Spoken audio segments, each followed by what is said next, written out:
ወእንዘ ሰሙን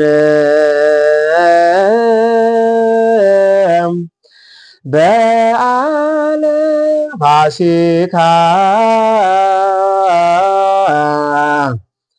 ቀርቦ አርዳኢሆ ለአምላከ ጽድቅ።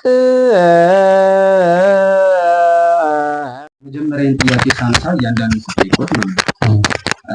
በአህያ ለምን ተጭኖ ገባ? ጌታችን መድኃኒታችን ኢየሱስ ካሉት ወይም ለበግ አፈርንና እህልን ቀላቅለን ብንሰጠው ለይቶ መብላት አይችልም። አብሮ አፈሩን ከእህሉ ጋር ሊበላ ይችላል። አህያ ግን አፈሩን እና ጠጠርና ስንዴ ቀላቅለን ብንሰጣት ጠጠሩን ስንዴውን ከጠጠሩ ለይታ የምትበላ ምን ብቻ ነው? እህል ብቻ ነው የምትበላው ማለት ነው። ስለዚህ ምንድነው ከዚህ በኋላ አደባልቃችሁ ማለት ሳትለዩ ክፋትንና ኃጢአትን ሳትለዩ የማትሰሯት ሕግ ለይታችሁ የምትሰሯት ሕግ ሰርቼላችኋለሁ ማለት ክፋትን ከስርቆትን ከምጽዋት ጋር፣ ፍቅርን ከጥላቻ ጋር፣ ትህትናን ከትዕቢት ጋር፣ ሃይማኖትን ከክህደት ጋር ይህንን አያይዛችሁ ምጽዋትን ከስርቆት ጋር እነዚህን አያይዛችሁ ዝሙትን ከድንግልና ጋር አያይዛችሁ መስራት አትችሉም። ለይታችሁ የምትሰሩበት ሕግ ሰርቼላችኋለሁ ለማለት በአህያ ተጭኖ ገብቷል። አህያ ለይታ ነው የምትመገበው። ስለዚህ እናንተም ክፋትን ከስርቆትን፣ ክፋትን ከደግነት ለዩ፣ ፍቅርን ከምን ለዩ? ከትዕቢት ለዩ፣ ዝሙትን ከንጽህና ለዩ፣ ምጽዋትን ከስርቆት ለዩ። እነዚህን ሁሉ ለይታችሁ ስሯት ለማለት በሌላ አነጋገር አህያ ሀዳጌ በቀል ነው። ቂመኛ ፍጥረት አይደለም። ለምሳሌ ግመል እስከ 7 ዓመት ድረስ ቂሟን አትረሳም። አህያ ግን ቂም አትይዝም። ስለዚህ ምን ለማለት ነው?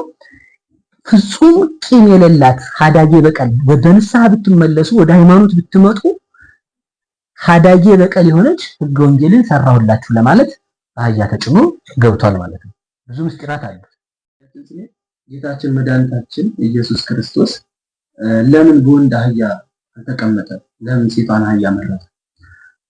እሱም ጥሩ አነጋገር ነው። በወንድ አህያ መቀመጥ ይችል ነበር፣ በወደድ ወይንም ደግሞ በሌላ አህያ ማለት ነውና ግን እሱ መርጦ የተቀመጠው አሁንም ሴቲቱ አህያ ላይ።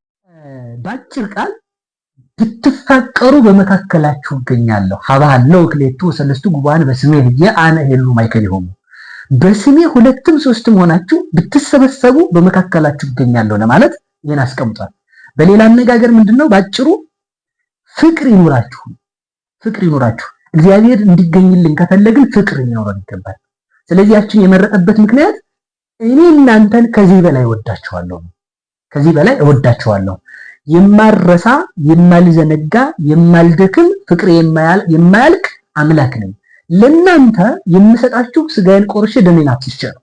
ስለዚህ በዚህ ልክ እወዳችኋለሁ ለማለት በአህያ ተጭኗል ማለት ነው። በሴት አህያ የተቀመጠበት ምክንያት እርሱ ነው።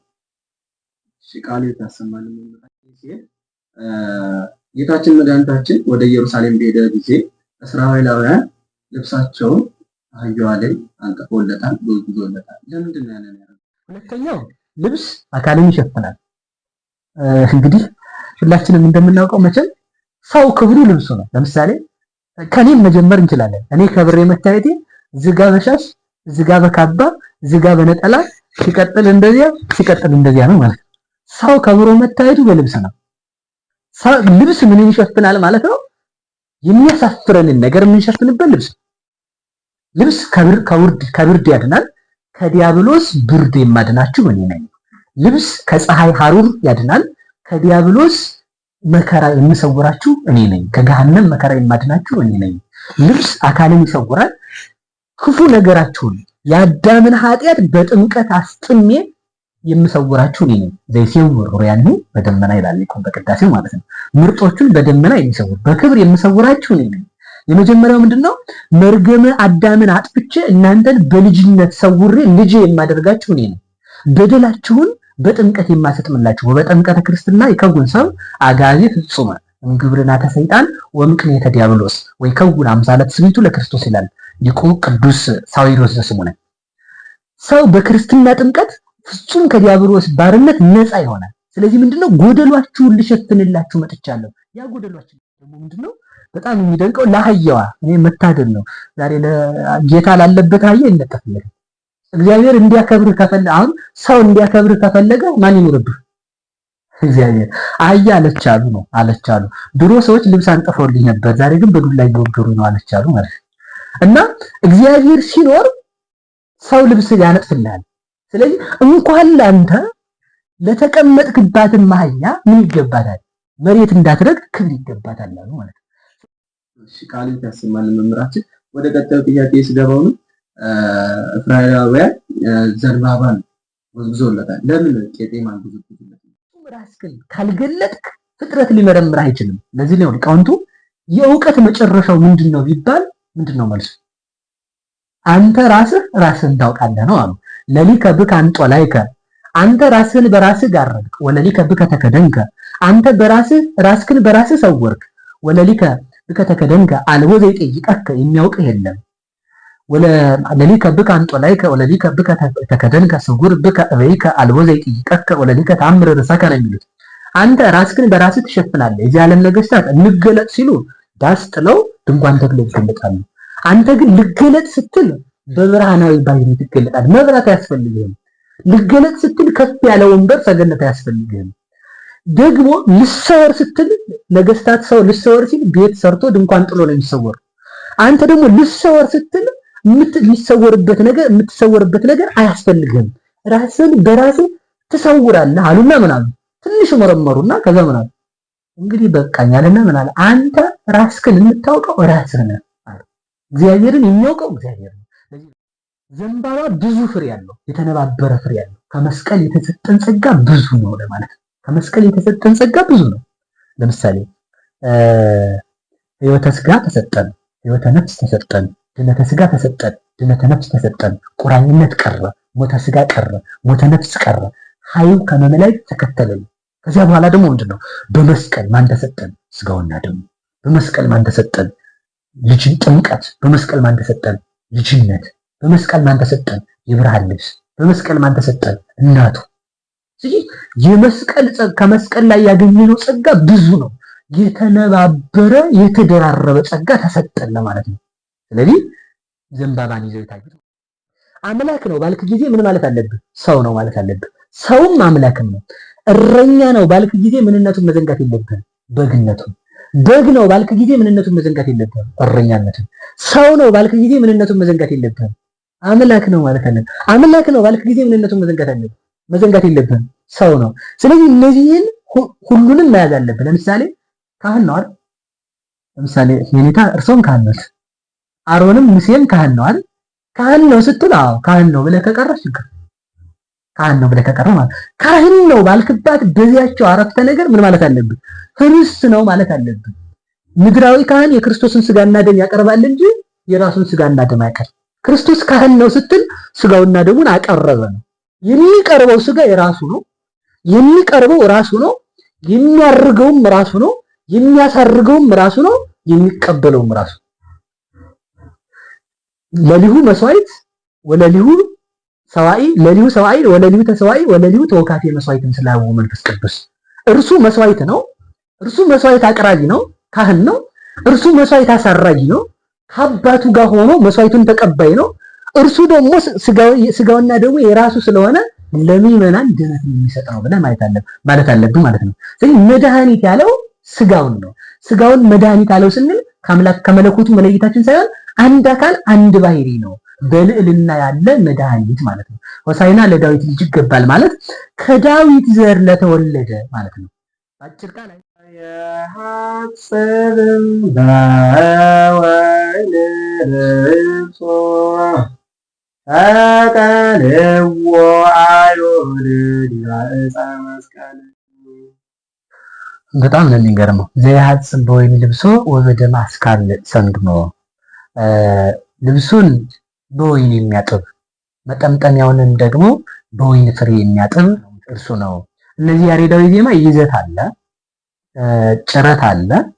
እኔታ እርሶ ይናገሩ፣ እርሶ እያሉልኝ እኔ ልናገር ትርጉሙን አንዳንዱን እንዲጥሩልኝ። ይዘት ጌታችን አምላካችን መድኃኒታችን ኢየሱስ ክርስቶስን የመያዙን ምስጢር የምታስረዳበት ዜማዋ ነው። ደረት ደግሞ ክርስቶስ ደረት አለው አይደል? ደረቱ ላይ ከውስጥ በጀርባ በኩል የተቸነከረው መስቀሉን ያሳዙበት ቀኖት መጥቶ በውስጥ ላይ ደረቱን ወቅቶት ስለነበረ ያንን የሚያመሰጥርልን ነው። ድፋት ደግሞ ክርስቶስ የአይሁድ ወታደሮች እያዳፉ ይዘውት ስለሄዱ ወደ መሬት መውደቁን የሚገልጥልን ነው። ርክርክ እነዚህ ነጠብጣብ ናቸው። እነዚህ ደግሞ ምንን ይገልጣሉ ከተባለ የክርስቶስን የደሙን ነጠብጣብ በዓለም ላይ ንዝሃተ ደሙን ክርስቶስ በተሰቀለ ጊዜ መላእክት ጎኑን በተወጋ ጊዜ ከእጆቹ ከችንካሩ ያሉትን ደሙን በብርሃን ጽዋ ተቀብለው ዓለምን በብርሃን መነሳንስ ረጩት ይላል። ይህስ መላእክት ረጭተውት ጽንፍ እስከ ጥንት አይደርስም ብሎ ወነዝሆ በመንኮቢያቱ ይላል። በአውራጣቱ እያጠቀሰ ዓለምን ረጭቷታል። ድረ ልቡናሁ ጽወ ፍቅራት ይሲት ለየወ ጻረድ ሃይማኖት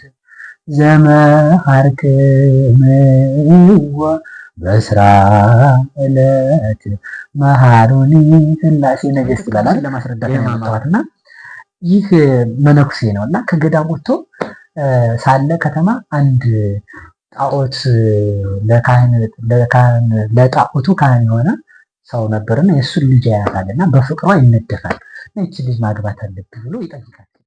ወይም ደግሞ በሰሙነ ሕማማት እንገናኛለን።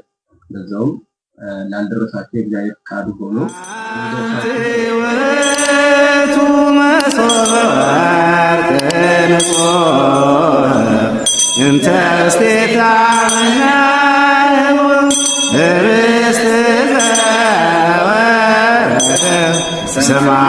ሰማያት ወማርህወት ለኩሉ ዓለም ውእቱ መሶበ ወርቅ ንጹሕ እንተ ስቴታ ርስት ሰማያት ወማርህወት ለኩሉ ዓለም አንቲ ውእቱ መሶበ። ተመልካቾቻችን ይህ ከጠፈር ሚዲያ 21 ላይ የሚተላለፍላችሁ ኦርቶዶክሳዊ መልእክት ነው። የሆሳዕና በዓልን ምክንያት በማድረግ ጥያቄዎችን ይዘን መምህራንን ጋብዘናል። እንድትከታተሉን እየጋበዝን ለሰሙነ ሕማማትን አብረናችሁ እንቆያለን። ዛሬ የጋበዝናቸውን መምህራኖች እንተዋወቃቸው። ሊቀ ጠበብት የኔታ ፍሬ ሰንበት እና መጋቢ ብሉይ ወሐዲስ የኔታ ግሩም፣ እንዲሁም እኔ ጥያቄውን ማቀርብላችሁ ዲያቆን መላከ እባላለሁ። እስኪ መጀመሪያ ከሊቀ ጠበብት የኔታ ፍሬ ስብሐት እስኪ ከያሬዳዊ ዜማ እንጀምር።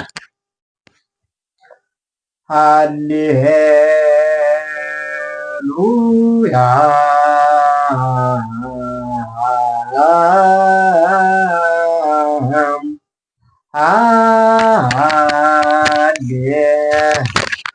ሃሌሉያ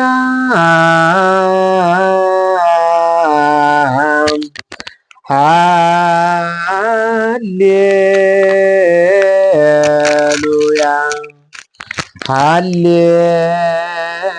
ሃሌሉያ ሃሌሉያ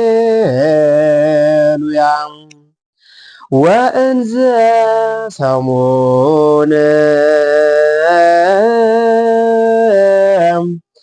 በዓለ ፋሲካ ቀርቡ አርዳኢሆ ለአምላከ ጽድቅ ሀበ ደብረ ዘይት ሙራደ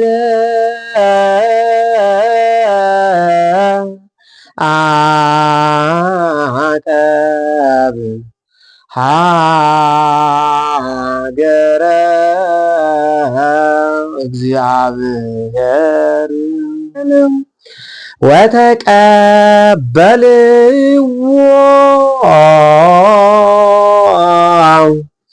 ሕዝብ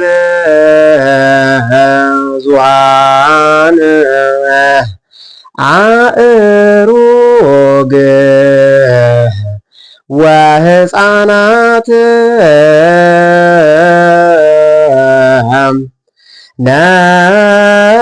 ነሲኦሙ አዕጽሑቀ በቀልትም እንዘ ይብሎ ሆሳዕና በአርያም ተጽኢኖ ዲበ እዋል ቦአ ሀገረ ኢየሩሳሌም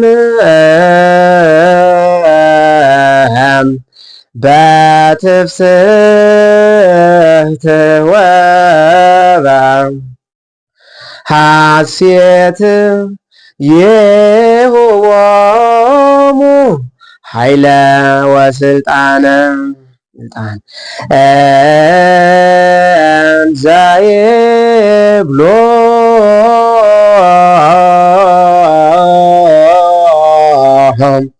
ሆሳዕና በአርያም ተጽኢኖ ዲበ እዋል ቦአ ሀገረ ኢየሩሳሌም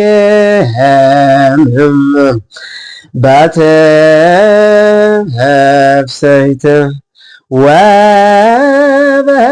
ወበሐሴት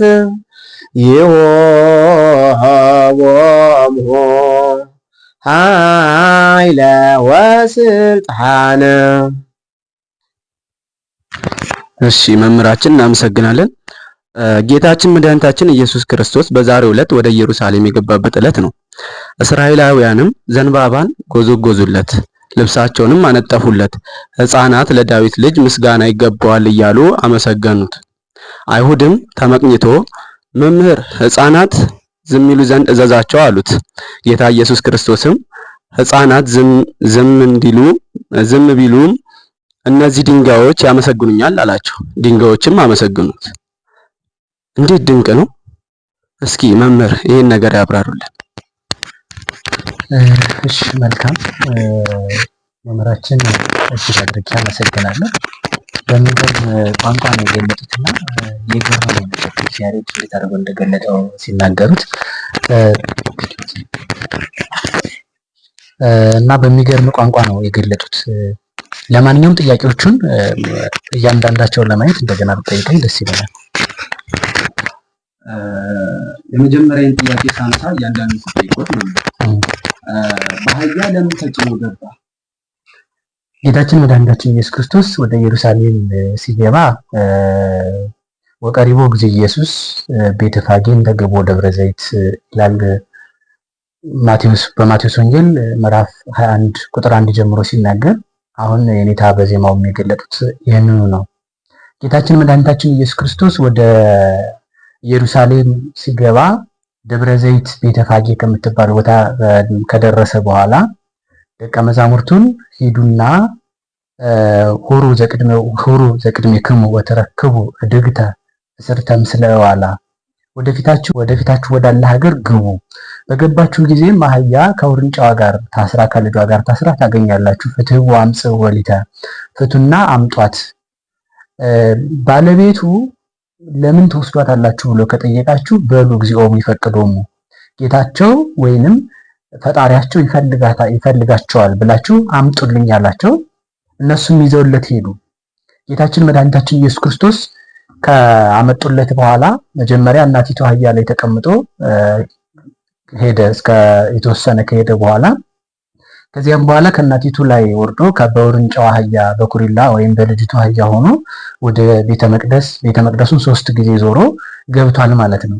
እና የዚህን ጊዜ እንደዛ ሲሆን ሕፃናት፣ ሌሎችም ሽማግሌዎች፣ ሰዎች፣ እስራኤላውያን ሁሉ የዘንባባ ዝንጣፊ ይዘው ልብሳቸውን እያነጠፉ ሆሳዕና በአርያም ቡሩክ ዘይመጽእ በስመ እግዚአብሔር እግዚአብሔር አብ መስክሮለት የባሕርይ ልጅነቱን በዮርዳኖስ አጽድቆለት አሳውቆለት በገዳመ ቆሮንቶስ ዲያብሎስን በሶስቱ አርእስተ ኃጣውእ ድል ነስቶ በመምህርነት የሚመጣ እርሱ የተመሰገነ ነው እያሉ አመስግነውታል።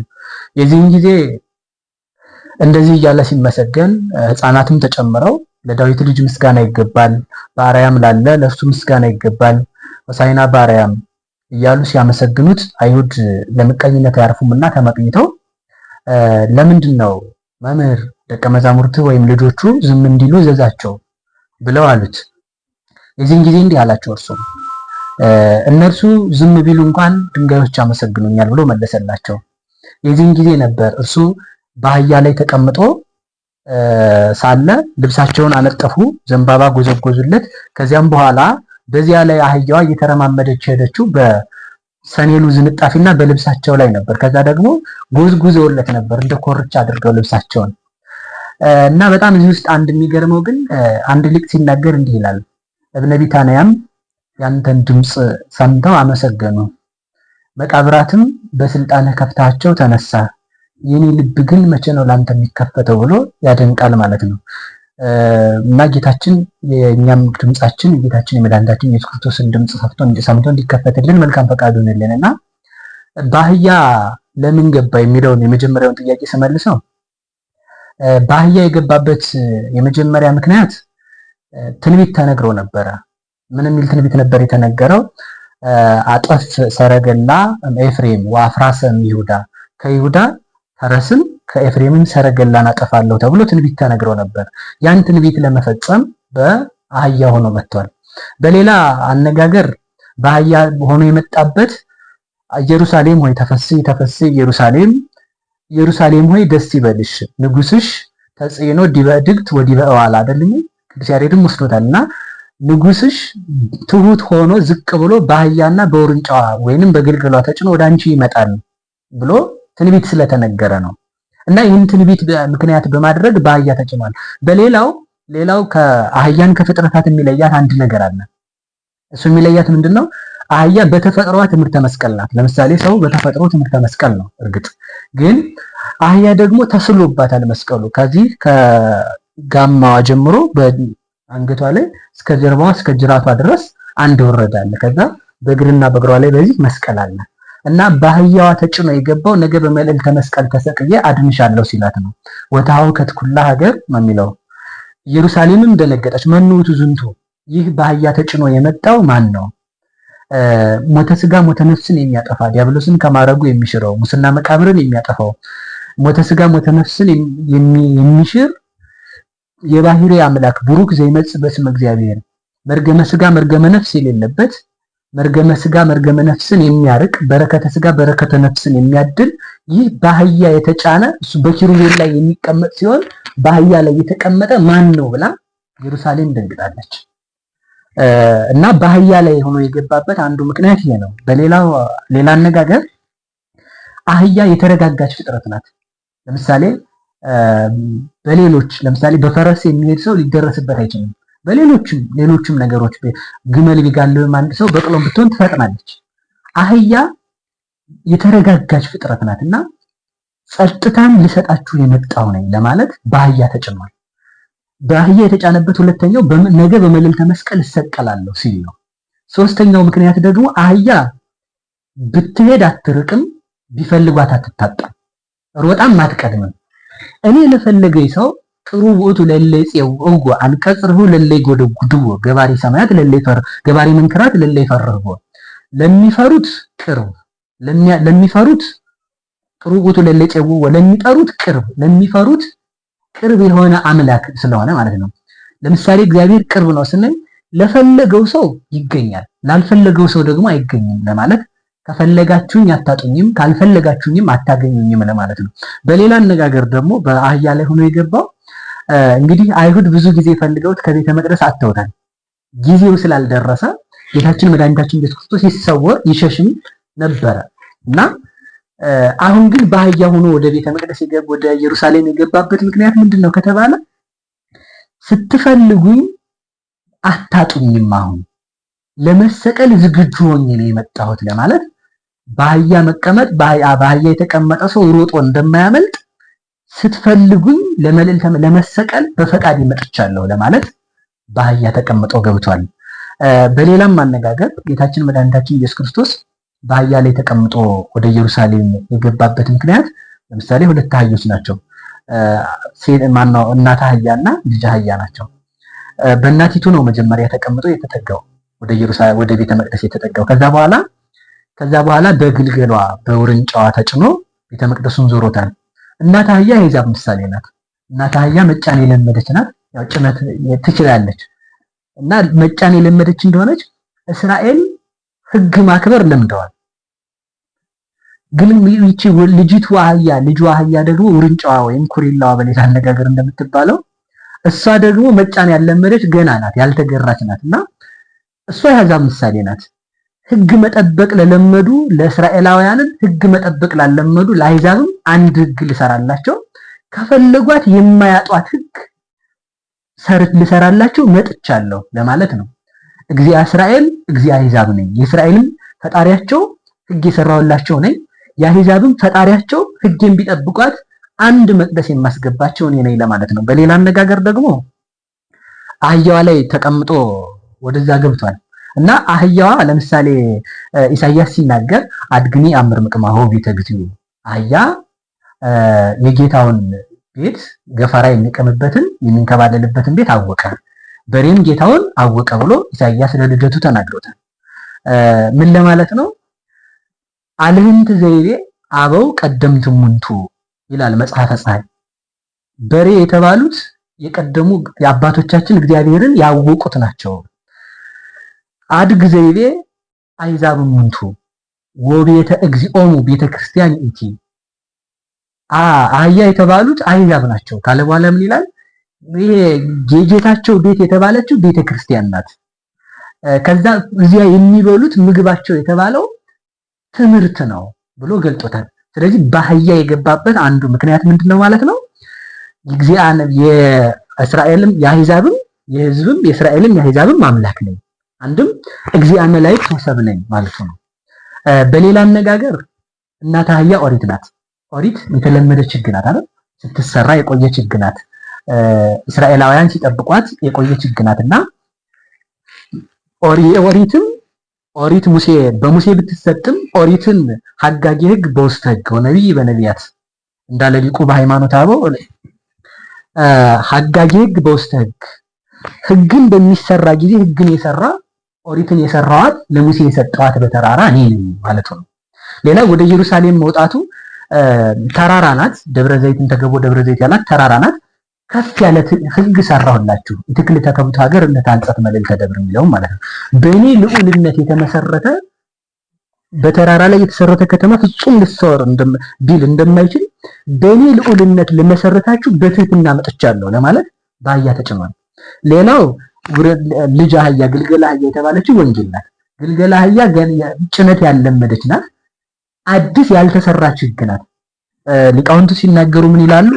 ሁለቱንም አህያዎች አስጠግቶ በገጠር ያደግን ሰዎች ልናቀው እንችላለንና ልጅ ምን ያደርጋል? ሁለቶቹን የበጎች አውራ አጠጋግቶ ያደርግና ሁለቱንም በአንድ ጋልባቸዋል ማለት ነው።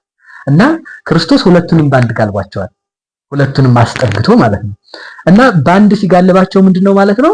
እግዚአ ኦሪት ወወንጌል ነው ማለት ነው። ያቺኛው ኦሪት የተለመደች ሕግ ናት። በኦሪት ላይ አዲስ ሕግ ወንጌልን ሰርቼላቸዋለሁ ይሄን ለማለት ነው። በሌላ አነጋገር በአህያ የተጫነበት ምክንያት ትሁት አምላክ ነኝ ለማለት ነው። ትሁት አምላክ ነኝ። ለምሳሌ አህያ ከትህትናዋ መካከል ብዙ ቢያስደንቅም አንድ ነገር ያስደንቅላታል። የሚያስደንቅላት ምንድነው? አህያ የምትንከባለለው ትቢያው አመድ ላይ ነው አይደል? አመድ ላይ ነው የምትንደባለለው አህያ ሄዳ የምትንከባለለው እና ከዚያም ከሆነ ደግሞ የደቀቀ መሬት አለ አይደል? አፈሩ ትቢያ የሆነ እዚያ ላይ ነው እንደው መርጣ ብቻ የምትፈልገው ባጭሩ ዝቅ ያለን የደቀቀን ነገር ትቢያ የሆነን ነገር ፈልጋ ነው የምትንከባለለው አህያ። እና ምን ለማለት ነው የፈለኩት? ክርስቶስም በፍጥረት ፍጡር ማንኛውም ፍጡር ዝቅ ብሎ በሚያስብበት ቦታ ነው የተወለደው። ያ ቤተልሔም ነው። በቤተልሔም የተወለድኩ ፈጣሪያችሁ እኔ ነኝ ለማለት ነው። ስለዚህ በአህያ የተጫነው። ሌላ ሁለተኛው ምንድነው? አህያ ትሁት ፍጡር ናት በባህሪዋ ማለት ነው። ከፍጥረታት ሁሉ አንዱ ትሁት የሚያደርጋት ምንነቷ ነው መሰላችሁ? አመድ ላይ መንከባለሏ። ይህ ታዲያ ምንድነው አመድ ላይ መንከባለሏ? ለምሳሌ እንየው። አብርሃም ኦሪት ዘፍጥረት ምዕራፍ 18 ላይ ስናነብ ምን እናገኛለን? እግዚአብሔርን ሲለምነው እግዚአብሔር ምን አለው? ከወዳጄ ከአብርሃም የምሸሽገው የምደብቀው የምሰውረው ነገር የለኝም ሲል፣ አብርሃም ደግሞ እግዚአብሔርን አንድ ነገር አለው። አፈርና ትቢያ ስሆን በፊትህ ሞገስ ካገኘው አንድ ነገር ለምን አለ ማለት ነው። ቅዱሳን ዝቅ ሲሉ መገለጫቸው ምንድነው ማለት ነው? አፈርና ትቢያ ስሆን የሚለው ማለት ነው። ስለዚህ አህያ ምንነትን ትገልጣለች ማለት ነው? ትሁት መሆንን ትገልጣለች። ስለዚህ ቅዱስ ዳዊትም ብሏል አይደል? ሰብሰ ከመመሬት ነህ፣ ሰው መሬታዊ ነው ካለ በኋላ ምን አለ? ሌላም ቀጥሎ ብሏል። እግዚአብሔር ልዑል መሆኑን ሲገልጥ ምንድነው? ሰው መሬትና አፈር ትቢያ አይደለምን ብሏል። ስለዚህ ምንድነው ምንን ይገልጣል ማለት ነው? ዝቅታን፣ ትህትናን ይገልጣል። አህያ ትሁት ፍጥረት እንደሆነች ትሁት ሆናችሁ የምትከብሩባትን ሕግ ሰራሁላችሁ ለማለት ይህን ተጠቅሟል። ሌላው አህያ ከትቢያ ላይ እንደምትንከባለን ከአትሮንስ እግር ተቀምጠው የሚማሩ ደቀ መዛሙርትን አራያ ለመሆን ነው። ለምሳሌ በአንድ ቃል ብቻ ልግለጠው። ይሄን ማርያምስ ሐሬት መክፈልተ ሰናይ ዘያይድዋ፣ ማርያምስ አጋንንት ሰይጣን በከንቱ ውዳሴ የማይወስድባትን በጎ ዕድል መረጠች አለ። ምንድነው የመረጠችው? ትምህርት ነው። ትምህርት ደግሞ ከምን እግር ስር ዝቅ ብሎ ነው? ከመምህር እግር ስር ነው። ከመምህር እግር ስር ዝቅ ብሎ መማር ምንድነው ማለት ነው? ትህትና ነው። ስለዚህ ትሁት አምላክ ነኝ፣ ትሁት ሕግ ሰርቼላችኋለሁ፣ ዝቅ ብላችሁ የምትከብሩባትን ሕግ ሰርቼላችኋለሁ ለማለት በአህያ ተጭኗል ማለት ነው። በሌላ አነጋገርም ሁላችንም እንደምናውቀው አህያ ከሌሎች ፍጥረት የሚለያት ነገር አለ። ዛሬ መቼም በአህያ ነው እየዋልን ያለ ነውና ከሌሎች ፍጥረት የሚለያት ምንድነው? ለከብት ወይም ለበግ አፈርንና እህልን ቀላቅለን ብንሰጠው ለይቶ መብላት አይችልም። አብሮ አፈሩን ከእህሉ ጋር ሊበላ ይችላል። አህያ ግን አፈሩን እና ጠጠርና ስንዴ ቀላቅለን ብንሰጣት ጠጠሩን ስንዴውን ከጠጠሩ ለይታ የምትበላ ምን ብቻ ነው? እህል ብቻ ነው የምትበላው ማለት ነው። ስለዚህ ምንድነው ከዚህ በኋላ አደባልቃችሁ ማለት ሳትለዩ ክፋትንና ኃጢአትን ሳትለዩ የማትሰሯት ሕግ ለይታችሁ የምትሰሯት ሕግ ሰርቼላችኋለሁ ማለት ክፋትን ከስርቆትን ከምጽዋት ጋር፣ ፍቅርን ከጥላቻ ጋር፣ ትህትናን ከትዕቢት ጋር፣ ሃይማኖትን ከክህደት ጋር፣ ይህንን አያይዛችሁ ምጽዋትን ከስርቆት ጋር፣ እነዚህን አያይዛችሁ ዝሙትን ከድንግልና ጋር አያይዛችሁ መስራት አትችሉም። ለይታችሁ የምትሰሩበት ሕግ ሰርቼላችኋለሁ ለማለት በአህያ ተጭኖ ገብቷል። አህያ ለይታ ነው የምትመገበው። ስለዚህ እናንተም ክፋትን ከስርቆትን፣ ክፋትን ከደግነት ለዩ፣ ፍቅርን ከምን ለዩ? ከትዕቢት ለዩ፣ ዝሙትን ከንጽህና ለዩ፣ ምጽዋትን ከስርቆት ለዩ። እነዚህን ሁሉ ለይታችሁ ስሯት ለማለት በአህያ ተጭኖ ገብቷል። አህያ ተጭኖ የገባበት ምስጢር አንዱ ይሄ ነው። አህያን የመረጠበት አህያ ፍጹም እርጋታ ስላላት ዛዛን ከምኔነ ማይበላተ መናፍስት ወሪዛ ተጸላይ ወደኛ የሚመጣውን ማይበሉን ሞገዱን ጸጥ ያደረክ ለማለት የተረጋጋችሁ ሆናችሁ የምትኖሩባት ወንጌልን ሰራሁላችሁ ለማለት በአህያ ተጭኖ ገብቷል። ሌላ ብዙ ምስጢራት አሏት። በሌላ አነጋገር አህያ ሀዳጌ በቀል ናት። ቂመኛ ፍጥረት አይደለም። ለምሳሌ ግመል እስከ 7 ዓመት ድረስ ቂሟን አትረሳም። አህያ ግን ቂም አትይዝም። ስለዚህ ምን ለማለት ነው? ፍጹም ቂም የሌላት ሀዳጌ በቀል፣ ወደ ንስሐ ብትመለሱ ወደ ሃይማኖት ብትመጡ ሀዳጌ በቀል የሆነች ሕገ ወንጌልን ሰራሁላችሁ ለማለት አህያ ተጭኖ ገብቷል ማለት ነው። ብዙ ምስጢራት አሉት። ከሰዓታችን አንፃር በዚህ እንጠቀም። እሺ መምህራችን ቃሌት ያሰማልን። ወደ ሁለተኛው ጥያቄያችን ስንሄድ ጌታችን መድኃኒታችን ኢየሱስ ክርስቶስ ለምን በወንድ አህያ ተቀመጠ? ለምን ሴቷን አህያ መረጠ? እሱም ጥሩ አነጋገር ነው። በወንድ አህያ መቀመጥ ይችል ነበር፣ በወደድ ወይንም ደግሞ በሌላ አህያ ማለት ነውና ግን እሱ መርጦ የተቀመጠው አሁንም ሴቲቱ አህያ ላይ ነው። ለዚህ ምክንያት አንድ ምክንያት አለው። አንዱ ምክንያት ምንድነው? ለምሳሌ አህያ ፍጥረታት ሁሉ ልጆቻቸውን ይወዳሉ። ፍጥረታት ሁሉ ማለት ነው። ግን ልጅን በመውደድ ከፍጥረታት ወገን በአህያ ልክ ልጁን የሚወድ ፍጥረት የለም። ልጁን የሚወድ ማለት ነው። ለምሳሌ ላም ጥጃዋ እየተጫወተ ወይም እየዘለለ ሲሄድ ገደል ቢገባ ተከትላ ገደል አትገባ። ላም ጅብ ቢመጣባት ጥጃዋን ይዞ ቢሄድ ተከትላ አትገባ። በተመሳሳይ ሌሎችም ሰው ቢወስድባትም ልዋጋትን ምናልባት የተወሰነ ተሞክሮ ይሆናል እንጂ አትናከስም፣ አትዋጋም። ያን ያህል አይደለች። አህያ ግን አህያ ምንድነው ልጇን ከወለደችበት ጊዜ ጀምሮ ትከታተላለች። በፊቷ ነው። ሳር ስትበላ እንኳን በጎን አድርጋ እንኳን አትበላም። ቀጥታ እየዞረች ወደ ልጇ ነው የምትበላው። እና አህያ ጅብ መጥቶ ልጇን እንኳን ልንከስ ቢል ካየችው ወይ ጅቡ ጋር ትናከሳለች ወይ ጅቡ አስቀድሞ እሷን ይበላታል እንጂ ልጇን አታስበላም። አስቀድሞ ልጇ ገደል ብትገባ አህያ ገደል ትገባለች። ለዚህ ነው ሊቃውንቱ ምን ይላሉ? እናት አህያን አስቀድመህ ሜዳ ቦታ ላይ ሰራት። ሜዳ ቦታ ላይ ካሰርካት ግልገሏ ሲጫወት ወይም ሲዘል ወይም ደስ ሲለው በሜዳ ሲዝናና ገደል ከገባ ተከትላ ልትገባ ትችላለች። ስለዚህ እናት አህያን እዛ ካሰርካት ልጇን ዘወር እያለች ታያለች። ልጁ ደግሞ ወደ እናት አህያ ይመለሳል። እና እናት አህያ እስከ ሞት ድረስ ነው ልጇን የምትወዳት ማለት ነው። በልጇ የመጣ ሰው ልጇን ሄደህ ልትዝባት ብትል ትነክሳለች። ቀል የለም እናት አህያ ጋር ማለት ነው። ስለዚህ ልጇን እስከዚህ ድረስ ነው የምትወደው። አስቀድማ የራሷ ህይወት ሳያልፍ ልጇን አትሰጥም። እና አንዱ ምስጢር እናንተ ልጆቼ ናችሁ። እናት አህያን የመረጠበት መጀመሪያ እናት አህያ ላይ ተቀምጧል ብለናል።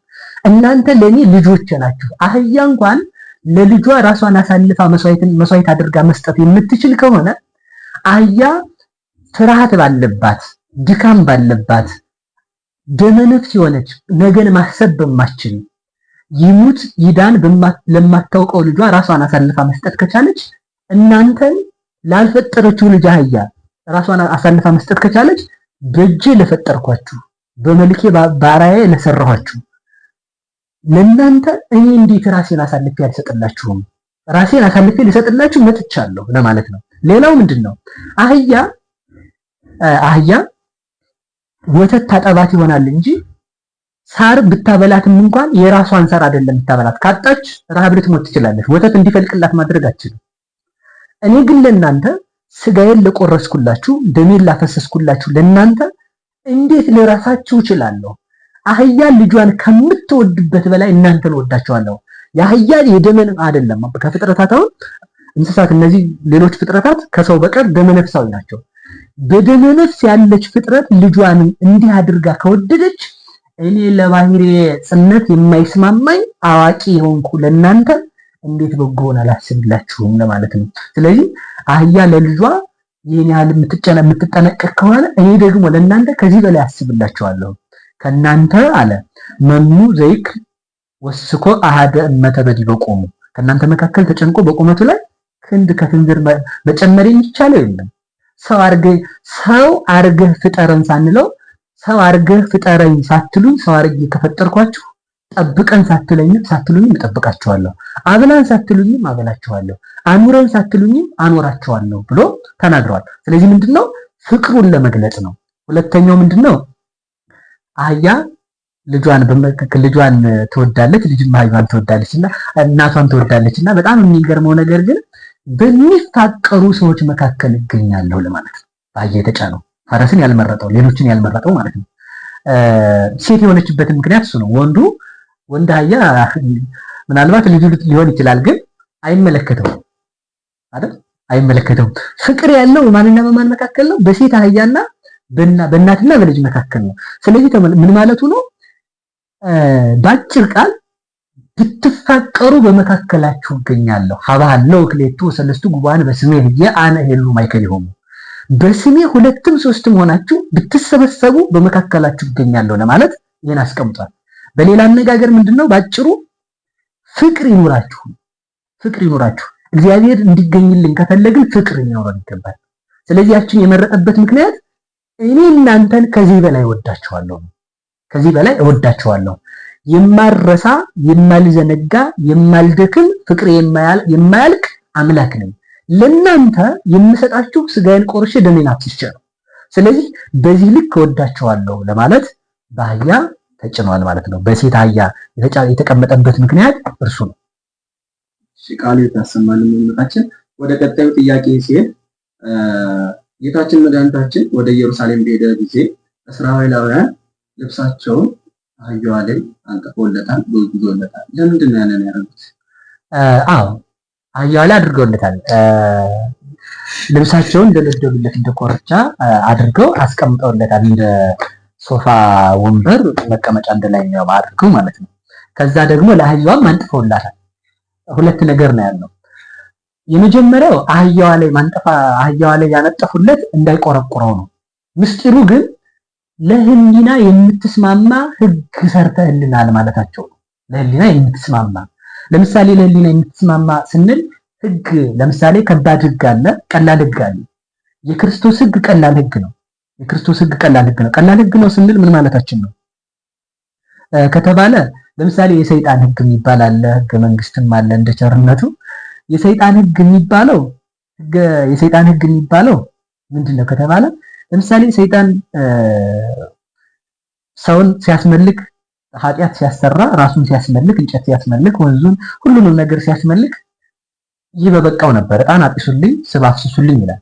ከዚህም አልፎ ግን ልጆቻችሁን ሁሉ ገብሩልኝ ብሎ ጠይቋል። ልጆቻችሁን ለምሳሌ ቤሩት ሀገር የሚኖሩ ሰዎች ሀብታቸውን ሁሉ ጨርሰው ልጅ ይገብሩ ነበር። ልጅ ካለቀ ሚስታቸውን ይገብራሉ። ሚስት ካለቀ ራሳቸው ይገናሉ ማለት ነው። እና የክርስቶስ ህግ ግን የማትቆረቁር ናት ስንል ምን ማለታችን ነው ካል በጣም አስተውለን ማየት ያለብን ምንድነው?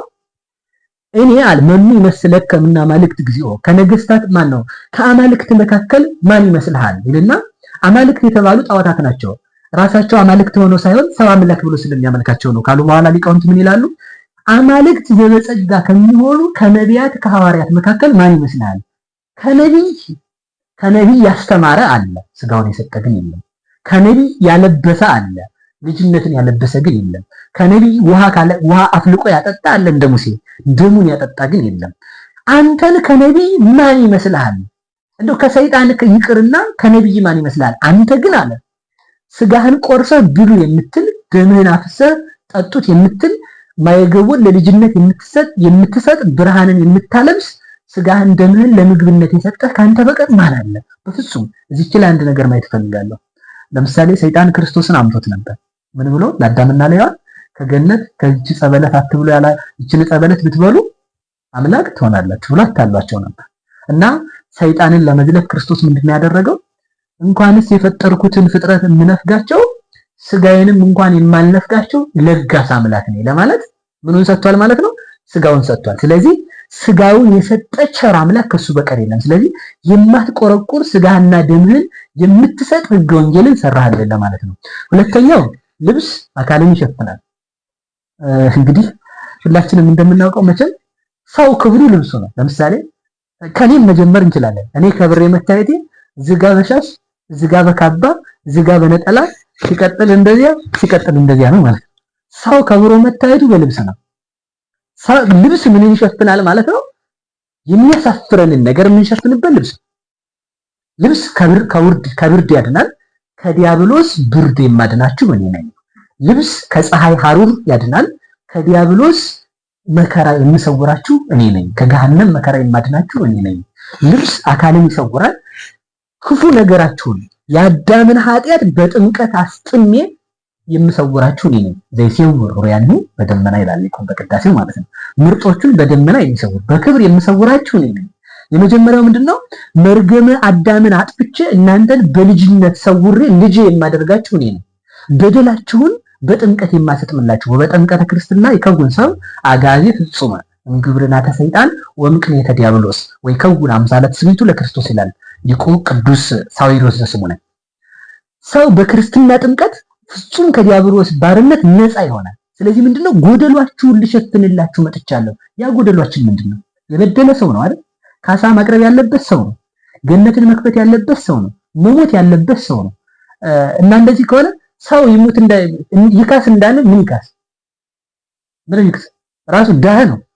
እሺ አጠቃላይ ፍጥረታትን ለእግዚአብሔር ያቅርብን። ሰማይና ምድር ቢሰጡት ሰማይና ምድር እግዚአብሔር ናቸው። እሺ ራሱን ያቅርብን፣ ለራሱ እግዚአብሔር ነው።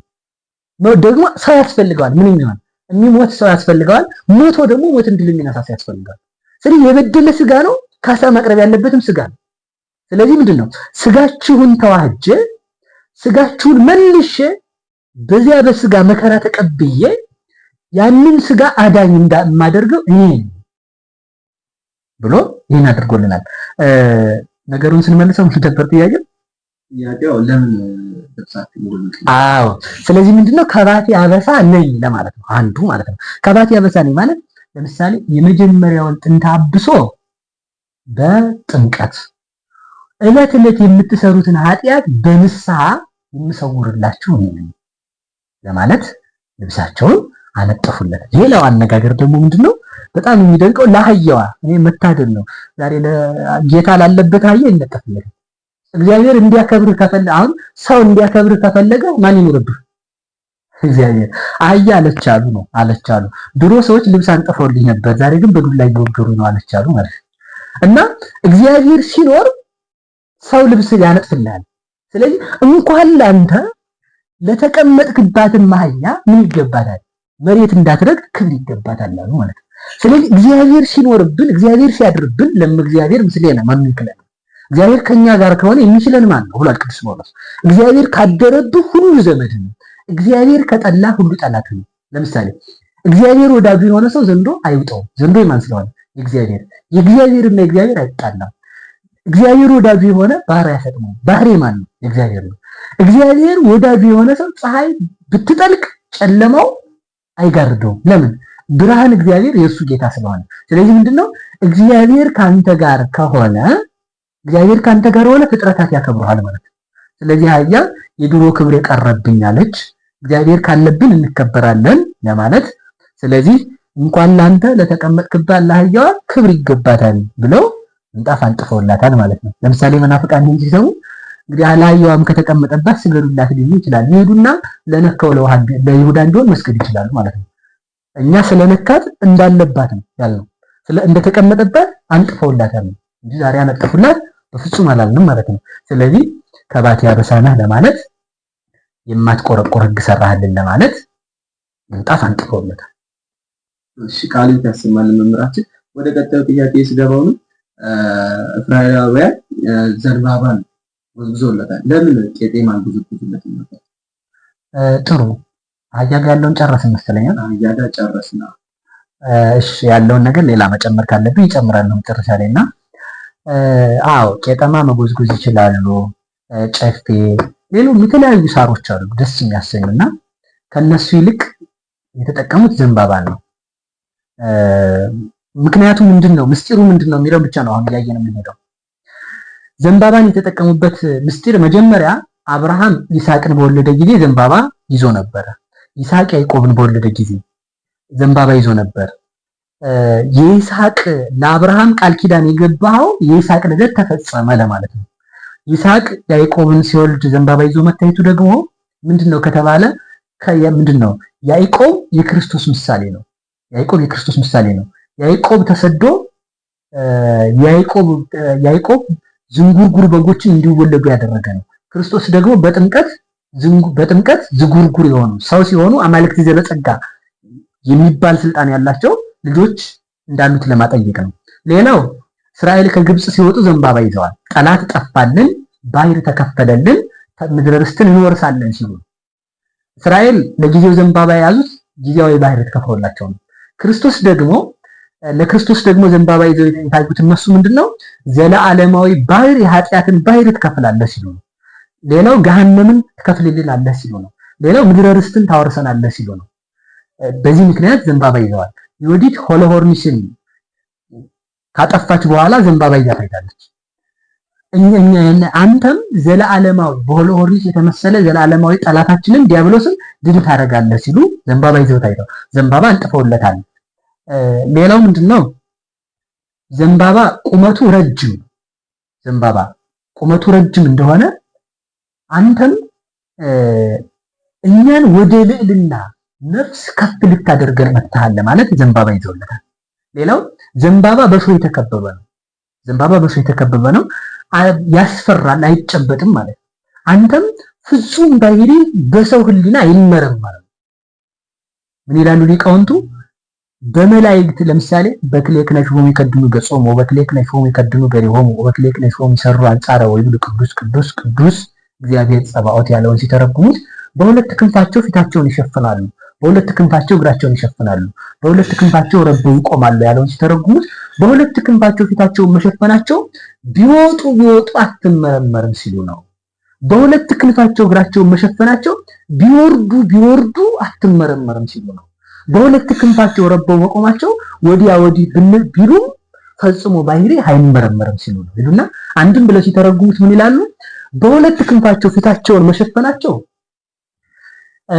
በእግረ ሕሊና አትመረመርም ማለት ነው። የእግረ ሕሊና የሚባለው ለምሳሌ እዚህ ተቀምጠን ጠዋት ከነበርንበት ቦታ ማሰብ ነው። የሕሊና እግር እንኳን ፍጹም ባህሪ ሊመረምረው አይቻልም ሲል ነው። የሕሊና በገጸ ልቡና አትመረመርም ሲሉ ፊታቸውን ሸፍነዋል።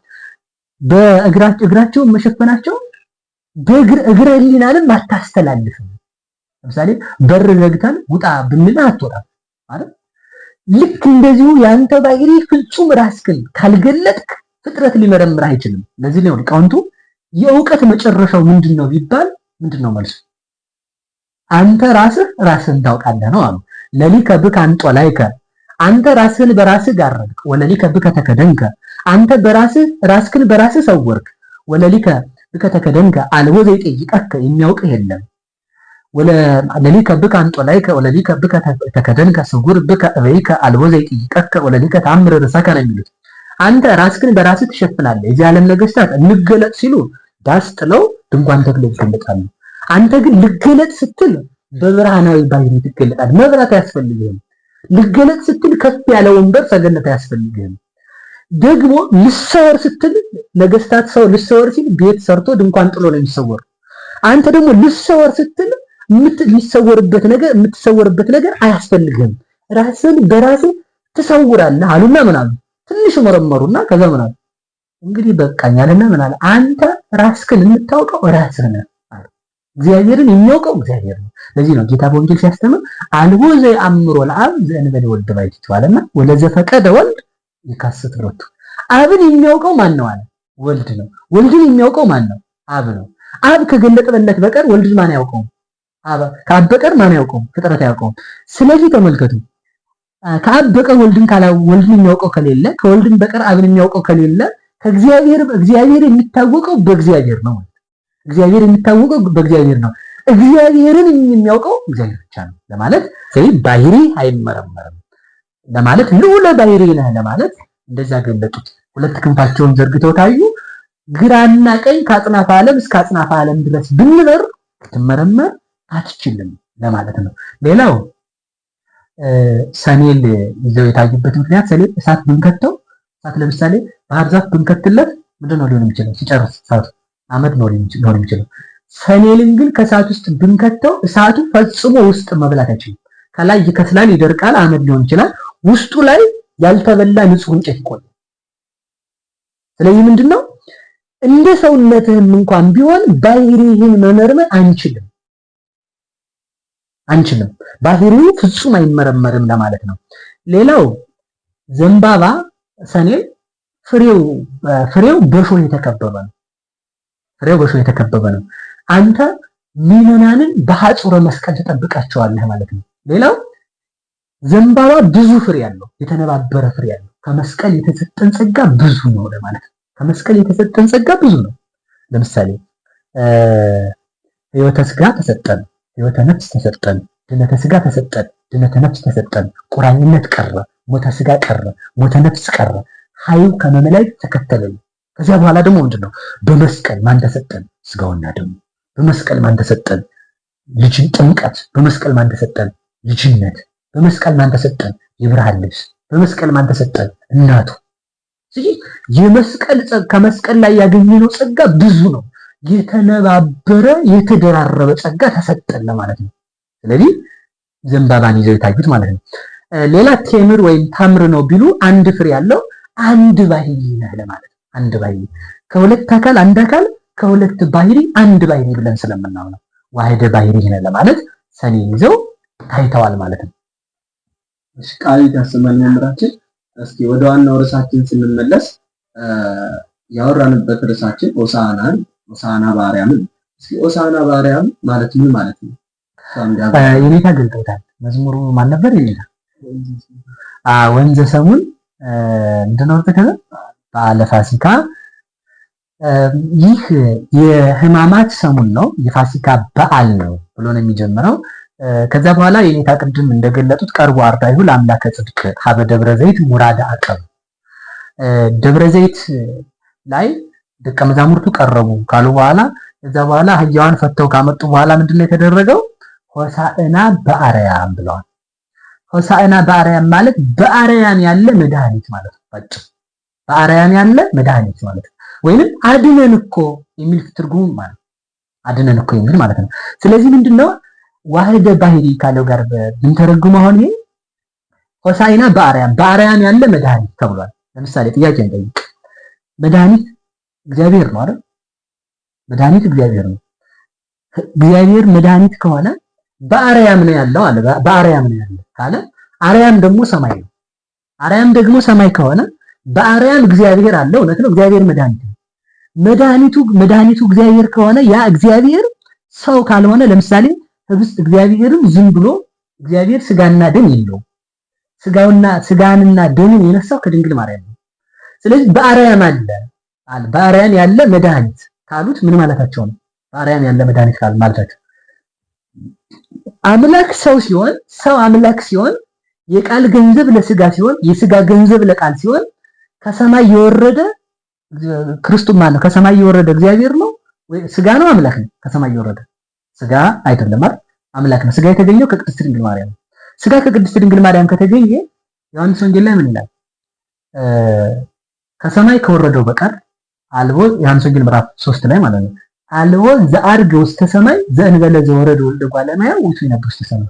ከሰማይ ከወረደው በቀር አለ ብለናል። ወደ ሰማይ ይወጣ የለም። ከሰማይ የወረደው ማለት ስጋ ነው አይደለም። ከሰማይ የወረደው ማለት ቃል። እንግዲያውስ ከሰማይ ወረደ መባሉ ለምንድን ነው? ለምሳሌ ቃል መድኃኒት ነው እንጂ ቃል ህብስት አይደለም። የምንቆርሰው ስጋውን እንጂ የምንቆርሰው አምላክነት ማለት ቃል መድኃኒት ከሆነ ህብስቱ ማለት ነው ስጋ ነው። ከሰማይ የወረደ ተብሎ ክርስቶስን ከተናገረ ምን ማለት ነው ከተባለ አንድ አካል አንድ ባህሪ የምንለው ይሄ ነው። አንድ አካል አንድ ባህሪ የምንለው ቃል ከስጋ ጋር ሲዋሃድ ስጋ የቃል ገንዘብ ሆኗል። የቃል ቀዳማዊነት ለስጋ ሲሆን ስጋ ምን ለመባል በቃ ቀዳማዊ ለመባል ነው። ከሰማይ ወረደ ለመባል የበቃው ስጋ ቃልን ሲዋሃድ ከሰማይ ወረደ ተባለ ማለት ነው። ቃል ስጋን ሲዋሃድ እግዚአብሔር ተወለደ ተባለ። እግዚአብሔር ተወለደልናል ማለት ነው። ስለዚህ ምንድነው ቀዳማዊ አምላክ ዳህራዊ ስጋን ሲዋሃድ ዳህራዊ ተባለ። ዳህራዊ ስጋ ቀዳማዊ አምላክን ቃልን ሲዋሃድ ቀዳማዊ ተባለ ማለት ነው። የማይሞተው አምላክ የሚሞት ስጋን ሲዋሃድ ምን ተባለ? በስጋው ሞተ ተባለ። በስጋው ሞተ እንዳል ምን ማለት አለብን? ወሐይዎ በመንፈስ ማለት አለብን። ሞተ ብለህ ከቀረህ ከስራን ማለት እግዚአብሔር ሞተ ካልክ አንተ እግዚአብሔር ገዳይ ነህ ማለት። እግዚአብሔር አይሞትም። እግዚአብሔር በለበሰው ስጋ ሞተ። እንደ አምላክነቱ ሕያው እንደ ሰውነቱ ሙት ነው። እንዲህ ይላል የማይወልድ ቀዳማዊ የነበረው ዳህራዊ ሆነ ካልክ አለ። ዳህራዊ የነበረ ቀዳማዊ ሆነ በል። የማይወለደው ተወለደ ካልክ የማይወለደው ተወለደ ካልክ እግዚአብሔር ተወለደ ካልክ የማይወለደው ተወለደ በል። የማይወለደው ተወለደ ካልክ የሚወለደው የማይወለድ አምላክን ተዋሃደ በል። የማይታመመው ታመመ ካልክ ምን ማለት አለ? ታመመ ካልክ የሚታመመው የማይታመም ሆነ ማለት አምላክን ተዋሃደ። የማይታመመው ታመመ፣ የማይሞተው ሞተ፣ የማይራበው ተራበ፣ የማይቸነከረው ተቸነከረ ብለህ ይሄን ማመን አለብህ። አምላክ ነው ባልክ ጊዜ ምን ማለት አለብህ? ሰው ነው ማለት አለብህ። ሰውም አምላክም ነው። እረኛ ነው ባልክ ጊዜ ምንነቱን መዘንጋት የለብህም፣ በግነቱን። በግ ነው ባልክ ጊዜ ምንነቱን መዘንጋት የለብህም፣ እረኛነቱን። ሰው ነው ባልክ ጊዜ ምንነቱን መዘንጋት የለብህም፣ አምላክ ነው ማለት አለብህ። አምላክ ነው ባልክ ጊዜ ምንነቱን መዘንጋት የለብህም፣ ሰው ነው። ስለዚህ እነዚህን ሁሉንም መያዝ አለብህ። ለምሳሌ ካህን ነው አይደል? ለምሳሌ የኔታ እርሶም ካህን ነው፣ አሮንም ሙሴም ካህን ነው አይደል? ካህን ነው ስትል አዎ ካህን ነው ብለህ ከቀረህ ችግር ካህን ነው ብለህ ከቀረህ ማለት ካህን ነው ባልክባት በዚያቸው አረፍተ ነገር ምን ማለት አለብህ? ህርስ ነው ማለት አለብህ። ምድራዊ ካህን የክርስቶስን ስጋና ደም ያቀርባል እንጂ የራሱን ስጋና ደም አያቀርብም። ክርስቶስ ካህን ነው ስትል ስጋውና ደሙን አቀረበ ነው። የሚቀርበው ስጋ የራሱ ነው፣ የሚቀርበው ራሱ ነው፣ የሚያርገውም ራሱ ነው፣ የሚያሳርገውም ራሱ ነው፣ የሚቀበለውም ራሱ። ለሊሁ መስዋዕት ወለሊሁ ሰዋኢ ለሊሁ ሰዋኢ ወለሊሁ ተሰዋኢ ወለሊሁ ተወካፌ መስዋዕት ምስላው መንፈስ ቅዱስ። እርሱ መስዋዕት ነው፣ እርሱ መስዋዕት አቅራቢ ነው፣ ካህን ነው። እርሱ መስዋዕት አሳራጊ ነው፣ ከአባቱ ጋር ሆኖ መስዋዕቱን ተቀባይ ነው። እርሱ ደግሞ ስጋውና ደግሞ የራሱ ስለሆነ ለምእመናን ድነት የሚሰጥ ነው ብለህ ማለት አለብህ ማለት ነው። ስለዚህ መድኃኒት ያለው ስጋውን ነው። ስጋውን መድኃኒት ያለው ስንል ከአምላክ ከመለኮቱ መለየታችን ሳይሆን አንድ አካል አንድ ባህሪ ነው፣ በልዕልና ያለ መድኃኒት ማለት ነው። ሆሳዕና ለዳዊት ልጅ ይገባል ማለት ከዳዊት ዘር ለተወለደ ማለት ነው። አጭር ቃል አይሁድ በማን ይመኩ ነበር? በዳዊት ይመኩ ነበር። በዳዊት ስለሚመኩ ምን አላቸው? በአብርሃም ይመኩ ነበር። አብርሃምስ ቢሆን ከሚስቱ በላይ ሌላ ሚስት ያሉት አይደለም ምን ለማለት ነው? ከገረዱ ጋር ከአጋር ጋር የተኛ አይደለም ምን ብርቅ ነው? አብርሃም በክርስቶስ ከበረ እንጂ ክርስቶስ በአብርሃም አልከበረም። በዳዊት ይመኩ ነበር። በዳዊት ከተመካችሁ ዳዊት ሰሎሞንን የወደደው ከቤርሳቤህ አይደለም? ዳዊት ኦሪዮን አስገድሎ አይደለም? ዳዊት በክርስቶስ ከበረ እንጂ ክርስቶስ በዳዊት አልከበረም ለማለት የዳዊት ልጅ ማረን አሉት። ስለዚህ በዳዊት ስም የጠሩት ሌላው ዳዊት ጠላቶቹ የሚረዱለት የሚንቀጠቀጡለት ንጉስ ስለነበረ አጋንንትን የሚያረዳቸው የሚያንቀጠቅጣቸው ለማለት ነው።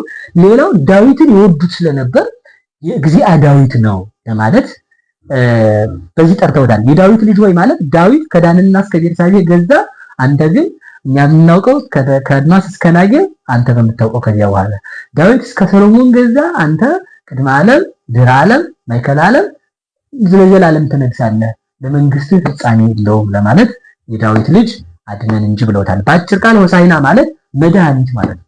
መድኃኒት ማለት እና እንደዛ ነው። በዚያው ላይ አንድ አህያ ሀተታ ላይ ብዙ ነገር ብንመጣ ደስ ይለኝ ነበር። ከሰዓታችን አንፃር አህያ ማለት ታማኝ ፍጥረት ነው። የጫኑባትን አትበላም፣ ታደርሳለች። እንደዚህ ምን ለማለት ነው? እንደዛ ያደረገበት ምክንያት አህያ የጫኑባትን በታማኝነት እንደምታደርስ የተሰጣችውን ሕግ ያለ መመርመር ተቀበሉት ለማለት ነው። ለምሳሌ ኦሪዮን ብናነሳ ኦሪዮን አንስቻለሁ። ኦሪዮ የሞቱ ደብዳቤ ተጽፎ ተሰጥቶት የሞቱን ደብዳቤ ይዞ ሆዶ ግደሉት የሚል ደብዳቤ ይዞ ሆዶ ለወታደሮች ሰጥቶ ተገድሏል። ስለዚህ እናንተ የሞት ደብዳቤ እንኳን ቢሆን በሃዳጌ በቀልነት ከተቀበላችሁት ሕይወት ይሆንላችኋል ማለት አንድ መነኮሳት ይህንንም አድርገውታል። ለምሳሌ አንድ መጥቀስ እንችላለን። አንድ የአባ ዮሐንስ ደቀ መዝሙር የሚሆኑ የበቁ አባት ናቸውና ሂድና አንበሳውን አባ ዮሐንስ ይጠራሃል ብለው አሉት። ከዛ ልፍ እንዳለ ትንሽ አይ እንደዚህ አይደለም ጆሮውን ይዘውናል፣ ስጋ እያሳየ ጆሮውን ይዘውናል። ከዛ የሱ የትህትናው ኃይል አንበሳውን አገርሞለት ዝቅ እንዲል አድርጎለት አንበሳውን ጆሮውን ይዞ አባ ዮሐንስን አብለዋል እያለ ይዞት መጣ። ይሄ የምን ህግ ነው ሰራሁላችሁ ማለት ነው? የትህትና ህግ ሰራሁላችሁ ለማለት ነው። ሌላው አህያ በምን ይመራል? በሽባ ወይም በልጓም ይመራል። በልጓም ይመራል። ሁሉንም ሳትመርጡ በልጓም እንደሚመራ ጾምን በልጓምነት ለነፍሳችሁ ልጓም የሰጠኋችሁ አምላካችሁ ነኝ ለማለት በአህያ ተጭኖ ገብቷል ማለት ነው። ስለዚህ እነዚህን ሁሉ ምስጢራት የያዙ ናቸው እና የኔታ በቅዱስ ያሬድ ዜማ ብዙ ነገር አንስተውልናል። ያው ሰዓት ስለሌለን የመተርጎሚያ ሰዓት ስለሌለን ነው። ቀጣይ አሁን ሕማማት ስለሚኖር ሁሉም የሰኞን ሰኞ፣ የማክሰኞን ማክሰኞ፣ የረቡዕን ረቡዕ እያልን ሁሎቹንም እንተረጉማቸዋለን።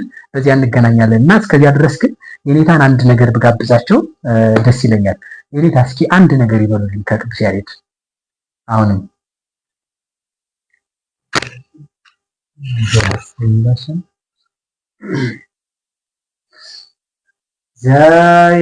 ዘየሐጽብ በወይን ርሶ ሰቀልዎ አይሁድ ዲበ ዕፀ መስቀል። በጣም ነው የሚገርመው። ዘያሐጽብ በወይን ልብሶ ወበደመ አስካል ሰንድኖ፣ ልብሱን በወይን የሚያጥብ መጠምጠሚያውንም ደግሞ በወይን ፍሬ የሚያጥብ እርሱ ነው። ሌላም ቅዱስ ያሬድ እንደዚህ ይላል፣ አህያውን በወይን ግንድ ላይ የሚያስር ብሎ ይናገራል። የወይን ግንድ የተባለ ራሱ ክርስቶስ ነው። በወይን ልብሶ፣ ልብስ የተባለ የመጀመሪያው የክርስቶስ ልብስ የሚባሉ ምዕመናን ናቸው። የወይን ፍሬ በወይን ወበደመ አስካል ሰንድኖ፣ መጠምጠሚያውን ወይም ልብሱን በወይን ደም ያጥበዋል የተባሉት ወይን የተባለ ራሱ ሲሆን የወይን ደም የተባለ የክርስቶስ ደም፣ በክርስቶስ ደም ምዕመናንን የሚያነጻ ብለው ነው የገለጡልንና የኔታ ለሊቀ ጠበብት የኔታ ፍሬ ስብሐት ቃሌት ያሰማልን እላለሁ። ሌላ ማጠቃለያ ጥያቄ ካለ ልጠይቀን ትችላለህ። ማጠቃለያ ጥያቄ ያው ቤተክርስቲያናችን በቅዱስ ያሬድ ዜማ ከዋዜማዋ ጀምራ ሌሊቱን በሙሉ ታገለግላለች እና ያን ነገር እስኪ ቢያብራሩልን። የኔታ ያሉት ነው። አሁን ወንዘ ሰሙን ባለ ፋሲካ ቀርቦ አርዳዩ ለአምላከ ጽድቅ ሀበ ደብረ ዘይት ሙራዳ አቀብ ተቀምጠው ሐዋርያት ጠይቁት ነበርና ቤተክርስቲያን ሁልጊዜም የምትናገረው በቅዱስ ያሬድ ዜማ እያዜመችው ያሉትን ቀጣይ በየሰዓቱ በየስግደቱ ስለምንገናኝበት እንተነትነዋለን። ግን አንድ ለማንሳት የምፈልገው በያሬዳዊ ዜማ ነው የምትገልጠው። እነዚህ ያሬዳዊ ዜማ ይዘት አለ፣ ጭረት አለ። እኔታ እርሶ ይናገሩ፣ እርሶ እያሉልኝ እኔ ልናገር ትርጉሙን አንዳንዱን እንዲጥሩልኝ። ይዘት ጌታችን አምላካችን መድኃኒታችን ኢየሱስ ክርስቶስን የመያዙን ምስጢር የምታስረዳበት ዜማዋ ነው። ደረት ደግሞ ክርስቶስ ደረት አለው አይደል? ደረቱ ላይ ከውስጥ በጀርባ በኩል የተቸነከረው መስቀሉን ያሳዙበት ቀኖት መጥቶ በውስጥ ላይ ደረቱን ወግቶት ስለነበረ ያንን የሚያመሰጥርልን ነው። ድፋት ደግሞ ክርስቶስ የአይሁድ ወታደሮች እያዳፉ ይዘውት ስለሄዱ ወደ መሬት መውደቁን የሚገልጥልን ነው። ርክርክ እነዚህ ነጠብጣብ ናቸው። እነዚህ ደግሞ ምንን ይገልጣሉ ከተባለ የክርስቶስን የደሙን ነጠብጣብ በዓለም ላይ ንዝሃተ ደሙን ክርስቶስ በተሰቀለ ጊዜ መላእክት ጎኑን በተወጋ ጊዜ ከእጆቹ ከችንካሩ ያሉትን ደሙን በብርሃን ጽዋ ተቀብለው ዓለምን በብርሃን መነሳንስ ረጩት ይላል። ይህስ መላእክት ረጭተውት ጽንፍ እስከ ጥንት አይደርስም ብሎ ወነዝሆ በመንኮበያት ይላል። በአውራጣት እያጠቀሰ ዓለምን ረጭቷታል። እና አንድ የሚደንቀኝ ሀገር አለ፣ እሱም ጎንደር።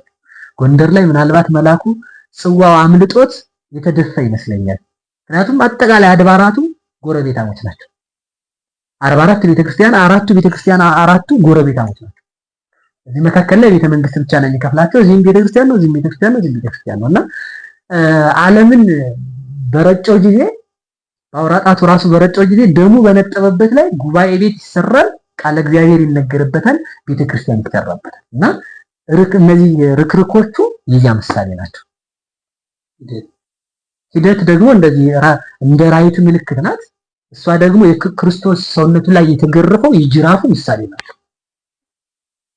ይዘት አለ፣ የመያዙ ምልክት ክርስቶስ የመያዙ ምልክት እና ብዙ ናቸው። ወያይሸሽ ወያይዋጋን ትንሽ ይሸተኛል አይደል? እና ወያይሸሽ ወያይዋጋን የሚባል ምልክትም አለ። አየጉና ትመስላለች መና የሚል ምልክት አለ እና እነዚህ ሁሉ ምልክት አሁን የኔታ የዘረዘሯቸው ሌሎቹን ሌላ ቀን የኔታን አቅርበንላችሁ እሳቸው በሰፊው እያሉ ዜማዎቹንም በትርጓሜ የምናሳውቃቸው ይሆናል እና እነዚህ ዜማዎች የክርስቶስን የሕማሙን የሞቱን የግርፋቱን እና የስቅላቱን የመሰቀሉን ነገር የሚያሳስቡንና የሚያስረዱ ምልክቶች ናቸው እና በአራራይ በእዝል በግዕዝ ይባላሉ አይደል? በግዕዝ ሲባሉ ግዕዝ ያ ምሳሌ ነው። እዝል የወልድ ምሳሌ ነው። አራራይ የመንፈስ ቅዱስ ምሳሌ ነው እና አራራዩ ለመንፈስ ቅዱስ ይሰጣል። መንፈስ ቅዱስ አድሮብን ሲኖር ፈጽመን ካልካድ ነው አይለየም መኖሩ ስለሆነ። ለምሳሌ እኔ እንደው አንድ ብቻ ይችን ጠቅልዬ ልናገራት ከፈቀዳችሁልኝ ሁኔታ አይደል? ሰዓታችንን ለመጠቀም ማለት ነው። አንድ ድህረ ልቡናሁ ጽወ ፍቅራት ይብሲት ለዘወ ጻረድ ሃይማኖት ዘመሃርክምዎ በስራለት መሃሩኒ ሥላሴ ነገሥት ይላል አይደል? የሕማማቱ ነው። መንፈስ ቅዱስን ለማስረዳት ነው ያመጣኋትና ይህ መነኩሴ ነው እና ከገዳም ወጥቶ ሳለ ከተማ አንድ ጣዖት ለጣዖቱ ካህን የሆነ ሰው ነበርና የእሱን ልጅ ያያታልና በፍቅሯ ይነደፋል። እቺ ልጅ ማግባት አለብህ ብሎ ሲጠይቃት ያንተ መነኩሴ ነህ፣ እኔ ደግሞ የጣዖት አምላኪ ልጅ ነኝና እንዴት ነው ላገባ የምችለው? ምንኩስናንም ሃይማኖትህንም ከተውክ ላገባ እችላለሁ ትልና ሄዳ አባቷን ታማክረዋለች። ታማክረው ምንኩስናውንም ሃይማኖትን የሚካድን አጋባሻለሁ ይላል። ከዚያ ሰውዬ ላንቺን ካገባው ምንኩስናዬም ሃይማኖቴም ይቅር ይልና ይክዳል። ከካደ በኋላ መንፈስ ቅዱስ ከአካሉ በርግብ አምሳል ወጥቶ አጠገቡ አለ ዛፍ ላይ ሲያርፍ ነው ያየው በህልሙ። ከዛ ምን አለው? እሺ ክጃለሁ ሲል አሁንም ሄዶ ለጣዖቱ ጸሎት ያቀርባል። ሰይጣን ለወዳጆቹ ቅርብ ስለሆነ መንፈስ ቅዱስ ፈጽሞ ስላልራቀው ስላልተለየው ቆይ ይበለዋል። ከዚህም በኋላ ቆይ ተብለሃል ደጅ ጥና ስትለው ምንኩስናዬንም አጥቼ ሃይማኖቴንም ክጄ ልጅነቴንም አሳድፌ እግዚአብሔርንም አጥቼ አንቺንም ካላገኘው ምን ይሆነኛል ብሎ ተመልሶ እንደገና ዋሻ ገብቶ አለቀሰ። 20 ቀን ነው ያለቀሰው። በ20 ቀን ልቅሶ መንፈስ ቅዱስ ተለይቶት በርግብ አምሳል ካካሉ ወጥቶ ዛፍ ላይ ሲቀመጥ ያየው መንፈስ ቅዱስ ተመልሶ በርግብ አምሳል መጥቶ ሲያርፍበት አይቶ እና ደራሲው ምንድነው ያለው? ከዚህ በኋላ ደልቡና ሆጽዮ ፍቅር አሐቲ ብእሲት ለዚህ ወጣ ረድም ሃይማኖት፣ ያንዲት ሴት ልጅ ፍቅር ማርኮት ከሃይማኖት የወጣ ረድ ነበረ። ያንን በ20 ቀን ሱባኤ እንደማራችሁት እኔንም ማሩኝ ብሎ ሥላሴን ተማጽኖበታልና መንፈስ ቅዱስ ከዚህ የተነሳ ምን ይባላል? በምን ይመሰላል? በእዝል ደግሞ ሲጮህ የኔታ ይሉታል። መቼም እርሶ ሲያዜሙት ድንቅ ነው የሚሆነው እና ሲሉት ልብን የሚያራራ ስለሆነ ነው። እዝል ደግሞ ከቃሉ ትርጉም ስንነሳ መታዘል ነው። ክርስቶስ በድንግል ማርያም ጀርባ መታዘሉን የሚያመሰጥር ነው። በዘባነ ኪሩብ መቀመጡንም የሚያሳይ ነው። ግዕዝ ደግሞ ነፃነት ነው። ለፍጥረታት ነፃነትን የሰጠ አምላክ አለ ለማለት ነው። በአጭር ቃል አድለን ሰጥተን መናገር ነው እንጂ አብ ርኅሩህ አይደለም፣ ወልድ ክፉ ነው ማለታችን አይደለም። አብ በዘባነ ኪሩብ አልተቀመጠም ማለታችንም አይደለም። ሁሉም በሁሉ አሉበት አድሎ ሰጥቶ መናገር ነው እና እነዚህ ዜማዎች ቤተክርስቲያን ሶስቱንም አያይዛ ታዜማቸዋለች። በየጊዜው በየወራቱ ከፍላ ነው የምታዜማቸውና ቅዱስ ያሬድ በእነዚህ ውስጥ በዜማዎች ውስጥ እግዚአብሔርን የሞቱን የስቅላቱን የግርፋቱን ነገር ነው የሚያስበው። ለምሳሌ ይሄ የኔታ መቋሚያ አለ አይደል? ይሄ የኔታ መቋሚያ የበቀል ከላይ ምንድን ይመስላል? የበቀል ምንድን ይመስላል አይደል? ክርስቶስ በበግ መመሰሉን ነው የሚያመሰጥር። ከበሮንም ስናይ ሁሎቹም ማለት ነውና ሌሎቹ ትርጓሜያት ላይ ስለምንመለስ ይሄን ይመስላል። ቃልዮት ያሰማልን። ጥያቄያችንን ጨርሰናል፣ ግን ቃልዮት ያሰማልን ብለናል። እንግዲህ ተመልካቾቻችን ጨርሰናል። በሌላው ወይም ደግሞ በሰሙነ ሕማማት እንገናኛለን። በዛውም ላልደረሳቸው የእግዚአብሔር ፍቃዱ ሆኖ እንዲደርሳቸው ሰብስክራይብ ያደርጋችሁ ተባበሩ።